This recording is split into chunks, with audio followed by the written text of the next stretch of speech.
तो episode start होता है माकी से, जो कि जेनी क्लैन की जगह पर आई होती है। और फिर इसके अगले सीन में हम लोग नया ओया को देखते हैं, जो माकी को देख के बोलता है कि तुम्हारी शक्ल काफी घिनौनी लग रही है, तो तुम अब क्या करोगी। इस पर माकी उसे बोलती है कि तो अब तुम लोगों को चिड़े से देखने लगे हो, मुझे लगा सिर्फ बैक ही देखते हो। और नया ओया उससे कहता है कि अपना असली मकसद बताओ, तुम नई स्पेट्स को देख सकते हो, नई जुजुत्सु यूज कर सकती हो। बच्ची खुशी खूबसूरत थी वो भी चली गई, तो तुम्हें फिर से बचपन की तरह सताऊं क्या। तो तुम अब क्या करोगी, डर के मारी होता या मैं गुमे के पीछे छुपोगी। अब हम लोग देखते हैं कि माकी फॉरबिडन वोल्ट की ओर बढ़ जाती है और माकी के पीछे से एक आवाज आती है जो से बोलती है कि हमें इस फॉरबिडन वोल्ट में जाने की इजाजत नहीं है। जिस पर माकी कहती है कि क्लैन के हेड ने कहा है कि मैं जा सकती हूँ। हम लोग पास का सीन देखते हैं जहाँ पे माकी खुशी की ओर से बताती है कि वह क्लैन का हेड है और ये सब 9 बीतों की वसीयत में लिखा है और मेगुमी को सारी वसीयत, पैसा और कर्ज मिल जाएंगे। इस चीज से लोगों की काफी ज्यादा मदद हो जाएगी। और मेगुमी माकी से कहता है कि मुझे ये सर दर्द नहीं चाहिए, आप ही सब कुछ संभाल लीजिए। और माकी उसे कहती है कि इस बात कोई भी मुझे हेड स्वीकार नहीं करेगा और न ही मेरी कोई बात मानेगा, लेकिन तुम्हारे पास पोस्टें जुजुत्सु टेक्निक है और तुम अपना डोमेन खोल सकते हो। गोजो ने तुम पर जो भरोसा करा इस वजह से तुम्हें सब लीडर मान लेंगे। और मेगुमी उससे कहता है कि जेनी के लोग जो कुछ भी सोचते हैं हमें उससे कोई फर्क नहीं पड़ता, अगर आप हेड बन जाती है तो ये सारे फायदे आपको मिल ही जाएंगे। और माकी उससे बोलती है कि मैं अभी ये नहीं कर सकती क्योंकि मैं माई के लिए सुरक्षित जगह भी नहीं बना सकती। प्रेजेंट में माकी की मॉम उससे बोलती है कि तुम ऐसा क्यों करती हो, कभी तो कुछ ऐसा करो जिससे मुझे खुशी हो कि तुम मेरी बेटी हो। अब हम लोग माकी को देखते हैं जो कि उस फॉरबिडन वोल्ट की सील को तोड़ देती है। उसके अंदर जाती है माकी बोलती है कि पापा। और फिर अगले से हम लोग जिंची और नया को देखते हैं, जिस पर जिंची नया से बोलता है कि खुशी गौतम से बेहतर ही साबित होगा। मैं सब लोग खुशी गुरु के सपोर्ट में ताकि वे खुशी गुरु के जरिए गोजो क्लैन से रिश्ते सुधारे। और खुशी गुरु ने कामो क्लैन के अगले वारिस नोरितोशी कामो के साथ भी अच्छे संबंध बना के अपना पक्ष मजबूत कर लिया है। अगर हमने उसे माना तो जेनी क्लैन की शाख मिट्टी में मिल जाएगी। जो किसी होने के बाद क्लैन के बीच पावर का बैलेंस बदलेगा। और फिर हम लोगों को बताया जाता है कि शिबुया में जो हुआ उसका साथी गोजो को भी माना जाता है, तो गोजो को आजाद करना है जुर्म के ला जाएगा। तो लोग डिसाइड करते हैं कि फुशिगुरो माई और माकी को गोजो को आजाद करने की साजिश में जुर्म में डाल दिया जाएगा और ये प्लान ओजी का ही होता है। फिर हम लोग माकी का सीन देखते हैं जहाँ पे ओजी उनसे बोलता है कि यहाँ पे कोई कर्ज टूल नहीं है, तुम्हारे घटिया इरादे देखते हुए हमने से पहले खाली कर दिया था। और ओजी के बगल में माई पड़ी होती है जो बोलती है कि तुम यहाँ पे क्यों आई। अब माकी अपनी स्वॉर्ड निकालते हुए ओजी की ओर बढ़ने लगती है और इधर ओजी अपनी पोजीशन लेके बोलता है कि जानती हो क्लैन का पिछला हेड मेरा बड़ा भाई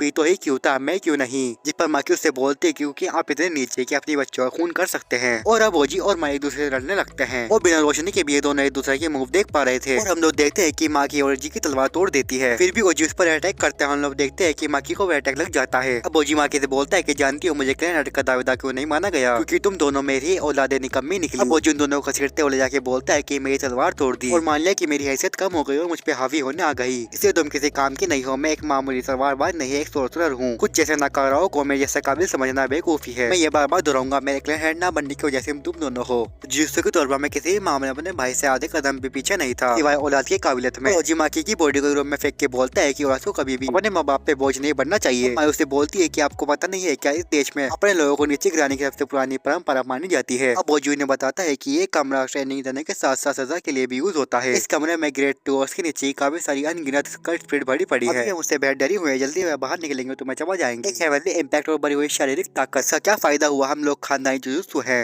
हम लोग रोज ट्रेनिंग के दौरान का एनर्जी का यूज करके अपने शरीर को ताकतवर बना लेते हैं। बाकी जो ताकत तुम्हारे पास है वो हम लोगों के पास पहले से ही मौजूद है। छुआ में जिंदगी के लोटे कलंक से पीछा छुटा हो, ऐसा बोल के ओजी वहाँ चला जाता है। और अब हम लोग माई को देखते हैं जो माकी का सर पकड़ के बोलती है कि बाकी तुम बहुत ढीठ हो। और अब आगे माई बोलती है कि मुझे हमेशा से पता था कि ऐसा कुछ जरूर होगा। और माई अपना चेहरा माकी के पास लेके बोलती है कि ये बकवास है। और अब हम लोग देखते हैं कि माकी की आंखें समुद्र के किनारे खुलती हैं। माकी को अपने बगल में से माई की आवाज आती है जो उससे बोलती है कि तो अंदाजा हो गया होगा कि मेरी टेक्निक क्या कर सकती है, लेकिन मैं बहुत बढ़िया कोई पेचीदा चीज नहीं बना सकती। ऊपर से उनका दिया हुआ घाव भी बहुत गहरा है, करने के बाद मैं नहीं बचूंगी। और माई समुद्र में जाते हुए बोलती है कि तो चलो आगे सब कुछ तुम्हें ही संभालना है। माकी उसे रोकते बोलती है कि क्या बकवास कर रही हो, वापस आओ यहाँ पे। माई माकी रोक के बोलती है कि दरअसल में फिर समय पहले जान गई थी कि जो जुड़वा बच्चों को इतना शुभ क्यों मानते हैं। जिंदगी में कुछ पाने के लिए कुछ न कुछ तो खोना ही पड़ता है और ये बात सिर्फ पेट तक सीमित नहीं है। ताकतवर बनने के लिए जो हम दर्द सहते हैं वो भी इससे ही है। और ये चीज या संतुलन जुड़वा बच्चों के बीच काम नहीं करता, क्योंकि जुजुत्सु की दुनिया में हम दोनों जुड़वाओं को एक इंसान माना जाता है। इसलिए चाहे माकी खून का सुबह जितनी ट्रेनिंग कर ले पर वे ताकतवर नहीं बन पाएगी जब तक माई जिंदा है, क्योंकि माई को कभी ताकतवर बनना ही नहीं था। और माकी के पास कोई टेक्निक नहीं है तो माई के पास टेक्निक होने का कोई फायदा नहीं है। माई माकी से बोलती है कि जब तक मैं जिंदा हूँ तब तक तुम अधूरी ही रहोगी। अब माकी माई को रोकने की कोशिश करती है पर माई उसे बोलती है कि मैं सिर्फ ये छोड़कर जा रही हूँ, बाकी सब तुम त्याग देना। मैं सारी कर्ज एनर्जी और सारा बोझ अपने साथ हमेशा के लिए ले जा रही हूँ, बस तुम मुझसे एक वादा करो, सब कुछ मिटा देना, हर चीज तबाह कर देना। और फिर हम लोग माई और माकी की बचपन की एज देखते हैं और फिर हम लोग देखते हैं कि माई वहाँ से गायब हो जाती है। और जैसे माकी की आंखें खुलती है वो अपने सामने माई की लाश को देखती है और वो काफी सैड तरीके से बोलती है कि माई अपनी आंखें खोलो। और माई के कहने पर भी वेट नहीं उठती और हम लोग देखते हैं कि उन दोनों काफी सारी कर्ज स्पिरिट ने घेर लिया होता है। और फिर हम लोग ओजी को देखते हैं जैसे महसूस होता है कि सारी कर्ज स्पिरिट खत्म हो चुकी है। ओजी बोलता है कि मैं शरीर डर के मारे कांप रहा है, मैंने इस डर को बुलाने के लिए कितनी कोशिश करी। ओजी अपनी टेक्निक रेसिंग करेज को रिलीज करता है और वो अपनी तलवार को उठाते ही है पर तभी उसका दिमाग का हिस्सा कट के नीचे गिर जाता है। जाता है और हम लोग देखते हैं कि सब माखी ने करा होता है। माखी बोलती है कि माई मैंने शुरुआत कर दी है और फिर हम लोग खतरे घंटा बजने की आवाज सुनते हैं और फिर हम लोग नाओया और जिंची को देखते हैं। तभी नाओया के पीछे आवाज आती है और ये बात क्लैन के मेंबर की होती है जो बोलता है कि माखी बिल्कुल पागल हो गई है और नेओजी को मार दिया है। कोरे यूनिट से रोकने की कोशिश कर रही है। फिर हम लोग नोबुआ के जेन को देखते हैं जो अपनी यूनिट से बोलता है कि शायद रोजी सो रहा होगा तभी माखी ने उस पर हमला करा होगा। जाने से पहले उसे पकड़ लो, अगर तुमने देर करी तो मुझे जिंची की बकवास सुननी पड़ेगी और उसे जान से मत मारने को कि उसे मैं मारूंगा। और ये कुकुरो यूनिट का कैप्टन होता है और कुकुरो यूनिट जेन क्लैन के उन लोगों के लिए होती है जिनके पास कोई टेक्निक नहीं होती और लोगों को मजबूरन इस यूनिट का हिस्सा बन के मार्शल आर्ट को सीखना होता है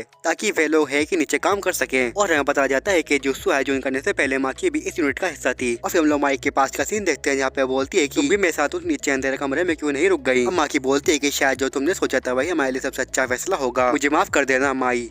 और अब पूरी कुकुरो यूनिट माकी को घेर लेती है और माकी को माइक की बात याद आती है इसमें बोलती है कि यह चीज तबाह कर देना। और अब हम लोग देखते हैं कि माकी सबको एक करके मारने लगती है और माकी की स्पीड और ताकत पहले से काफी ज्यादा बढ़ गई होती है। और हम लोग देखते हैं कि इसे इतना ब्रूटल होता है कि इसको ब्लैक एंड व्हाइट करना पड़ता है और माकी धीरे धीरे करके हर एक मेंबर को मारने लगती है। और हम लोग देखते हैं यहाँ पे इतना खून हो जाता है कि वह जगह खून से बढ़ने लगती है और माकी कुछ देर वापस चमकती सबको मार डालती है। यहाँ पे नोबुआ किया जाता है, माकी को देख के बोलता है कि तो पूरा सफाया कर दिया। तभी माकी को कुछ अपने साइड में फील होता है। माकी पलटने पर देखते हैं कि यहाँ पे चोजूरो होता है जो कि अपनी टेक्निक का यूज करने वाला होता है। तभी जमीन के अंदर से दो हाथ बाहर आते हैं और माकी को अपने ऊपर उठा लेते हैं और हम लोग देखते हैं कि वहाँ पे खून का झरना बहने लगता है और माकी भी उस खून के बीच में ही होती है। और तभी हम लोग देखते हैं कि वे हाथ आपस में बंद हो जाते हैं। नोबुआ की बोलता है कि चोजूरो सही की टेक्निक है यानी कि है यूनिट पहुंच चुकी है। यूनिट में लोग शामिल होते हैं जुत्सु है के हिसाब से सेमी ग्रेड 1 या उससे प्रकार माना जाता है यानी सबसे ताकतवर सोत्सुरा का गुरु। हम लोग नोबुआ को देखते हैं जो अपनी आंखें बंद करता है और तभी माकी उस पर एकदम से अटैक कर देते हैं पर नोबुआ की रोक लेता है और अब नोबुआ की माकी पर अटैक करता है और काफी शौक होता है कि चोजूरो सही की टेक्निक के बाद भी कैसे रही है। और अब माकी नोबुआ की सोट तोड़ देती है और हम लोग देखते हैं कि माकी अपने हाथों की गर्दन का हिस्सा उफाड़ लेती है और नोबुआ की बोलता है कि इसने इसी तरीके से मेका सेनेजी की डाल तोड़ दी और तभी उसके टूटे हुई सोडो से ही वापस आकर लग जाती है। और अब चोजूरो माकी पर हमला करता है, बोलता है कि क्या ये सच में वही माकी है। और हम लोग देखते हैं कि माकी चोजूरो को ही मार डालती है और अब रांता माकी पर अपनी टेक्निक का यूज करता है और हम लोग देखते हैं कि माकी अपनी जगह से हिल नहीं पा रही होती और अब रांता जिनिची को आवाज लगाता है, जिनिची से बोलता है कि उसे मुझे पकड़ के रखो। और हम लोग माकी को देखते हैं जो कि काफी विल तरीके से हंस रही होती है और अब माकी भी रांता की टेक्निक को ओवरकम करने की कोशिश करती है। हम लोग देखते हैं कि धीरे धीरे करके माकी हिलने लगती है और रांता की टेक्निक टूटने लगती है।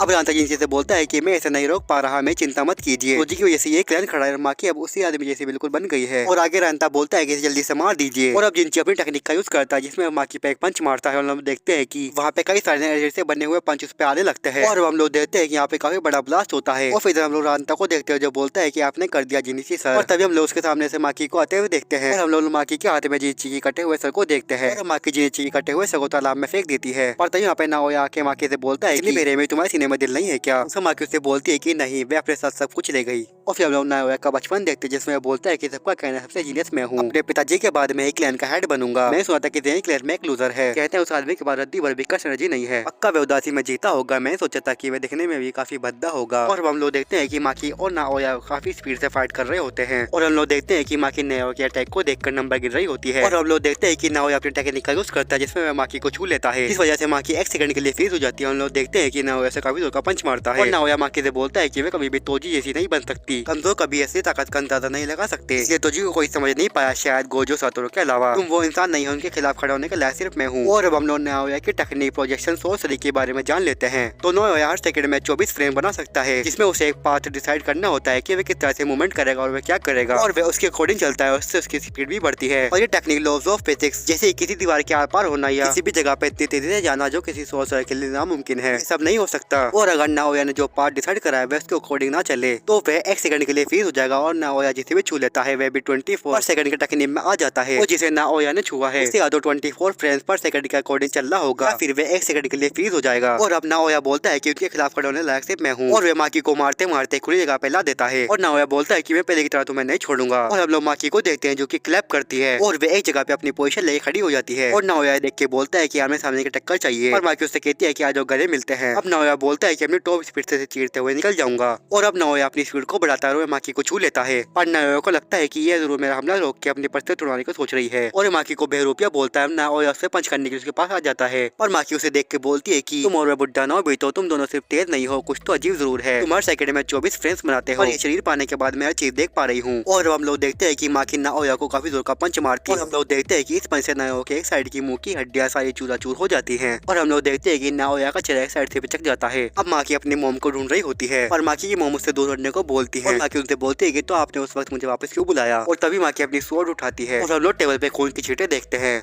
और फिर हम लोग नायक को देखते हैं जो बोलता है कि बेवकूफ मुझे पूरी तरह खत्म नहीं कर पाई, और तभी माँ की माँ उसके पीछे से आ जाती है और उसके पीठ में चाकू मार देती है। और नायक बोलता है कि तुझे भी अभी आना था, कसम से फोकस नहीं कर पा रहा। और अब माँ की मोम बोलती है कि मुझे गर्व है कि मैं तुम्हें जन्म दिया। और अब इधर माँ की माई की बॉडी लेके बाहर आ जाती है। माँ के बाहर आने पर हम लोग मोमो को देखते हैं और माई की हालत देख के मोमो रोते हुए बोलती है कि इसलिए मैं जाने से मना करा था। और अब माँ की मोमो से बोलती है कि अब तुम्हें ख्याल रखना। पर मोमो माँ से पूछती है कि वह अब क्या करेगी।